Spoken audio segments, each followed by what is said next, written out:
Hello everyone, my name is Jörg Streithagen and today I would like to talk to you a little bit about this book I've been reading called This is Service Design Thinking. What am I going to talk about? Well, first of all, I would like to tell you a bit about why I picked this book. I'm going to tell you what the book is about, my opinion about the book, a few interesting topics or tools. These will be the customer journey map, the service safari method, and the business model canvas. And finally, I will give you my final thoughts about the book. So, why did I pick this book? Well, when I think about web design, I think about creating a website that really matches the customer needs. It's about thinking from a customer point of view, what they expect from your company and how you can make sure that your customer will choose your company over all the competitors out there. As a designer, you want to make sure that you really know everything about your customer or the specific company you are working for. I think service design covers most of these principles, and if you master all these skills well, it will make you a better overall designer, or an entrepreneur, or anyone that's actually willing to make their company reach the next level. And back in my home institution, one of my professors told me once that this book covers most of the methodologies used for service design thinking, and it just gives you a glimpse of what service thinking is about and all the theories behind it. Also, a little fun fact, this book was written by 23 several authors, and also a large community of the service design experts helped making this book. So they implemented co-creation very well. So what is the book actually about? Well, I can tell you a little bit about the book, but I found a video on the internet that basically gives a short, really short explanation of the book. So I will show you this one. So yeah, that was the video explaining the book, basically. And well, it's actually just the book starts explaining the 5 basic principles of the service design. Gives you a little bit background information about service design, then explains the tools used, and the book finishes with a couple of cases, business cases, explaining how the companies used the tools and how that improved their customer experiences for those companies. Okay, so my opinion about the book. Well, there's a few positives and negatives. First of all, I would like to start with the positives, of course. I love how this book explains all the tools being used to improve the customer experience. Like, if you are already familiar with service design, then these tools can be a great asset to your personal toolkit. And if you're not familiar with service design, then I think this is a great book to start build a good toolkit.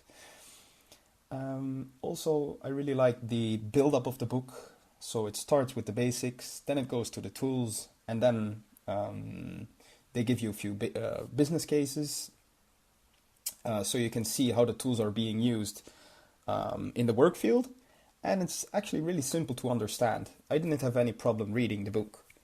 And I also think that even if you're not familiar with service design, which I already was a little bit, I think it's still very easy to understand. And the negatives, well, sometimes it was a bit hard to relate to the business cases, just because they were talking about really specific company details, and I'm not really known to the business field, so sometimes it was a little bit hard to understand what the business was about and how it actually all worked. And also some of the information I think was a little bit outdated. Sometimes they spoke about specific software or specific applications that were used in, I think around 2010 or 2011. And actually in this field, it's kind of old. So yeah, I think, yeah, these were my opinions about the book. And now I would like to talk about a few interesting topics or tools I've seen in this book. And the first one would be the customer journey map. And what is it? Well, Customer journey mapping is essentially a method to visually describe a purchasing process or service from a customer point of view. So it describes the experiences from a customer during the so-called journey he or she makes from the moment they start orientating to buy a product or service until they finally bought and uses the product or service. So this method also describes every touch point the customer faces during this process. For example, the website or Facebook page they visit when buying something. This makes the method a very powerful tool because it exposes all the weak spots and also which company channels are used inefficiently or which channels aren't communicating well with each other. So when you know this, you can think about better solutions to give the customer a better overall experience. And yeah, well, why would you use this customer journey map? Well, if you would like to improve the customer experience, for example, or you want to expose the weaknesses, or you want to point out the strong, unique selling points of your customer, of your company. I also provided a short or a small example in the presentation sheet. And well, basically it shows how you can use the customer journey map. As you can see, there are the customer touch points on the top, but it's actually a bit hard because now I have to record this. Usually I could easily point it out, so I will just leave the example here, and you can examine the customer journey map yourself, or you could maybe use internet to see a bit how it actually really works. Now I would like to talk to you a little bit about the service safari method. A service safari is a research method to get a better understanding of a specific service. By visiting a service and using it, you will be able to understand how that service actually works and what the experience is like. A service safari could be used to find out information about a specific device, type of service, or a wider range of services, like services where I can buy food or the supermarket, stuff like that. So I think this is a great way to see, for example, what the competitors are doing around you and how they improve their user experience or customer experience. And actually also this happens in a lot of companies. What companies do is they send out their own employers to buy something from their own company, and they ask them to just fill in the form. Actually, I also gave a little example of the questions you could ask yourself when filling in this form. And for example, a good question would be, what makes a service work well? What makes a service not work well? What is the space like? And in this case, you could think of the supermarket you are in, or how are the employers around you? Do they help you well?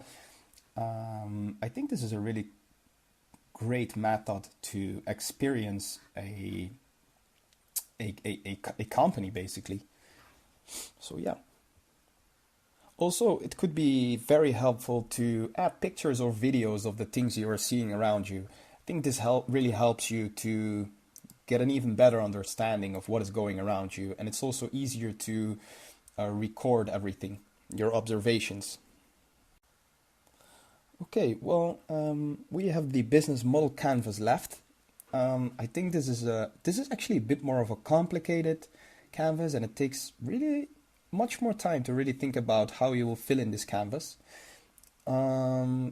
I have a little bit of experience with this myself, but I think it was still worth mentioning this method, because I think it's very useful for startup companies or actually even big companies. And well, basically, this canvas basically exposes every single aspect of your company in a more simple visual way. It's a very powerful tool which shows you which parts of the company play a big role and how the different aspects of the company relate to each other. The business model canvas contains the following 9 fundamentals of a company. The first one would be the client segments, or who are your clients actually. Then we have the value proposition. What value does your product offer to customers? Sorry. Think about this from a customer point of view and not your own. So Really think about what value does your product gives the customers. Then we have the customer relationship. So how do you communicate with your customers? And why do you do it that way? And do you think the customers also like it? Be really critical about this. Then we have the channels. How can customers buy your products? Do you have a store or a website? And where can they find info about these products?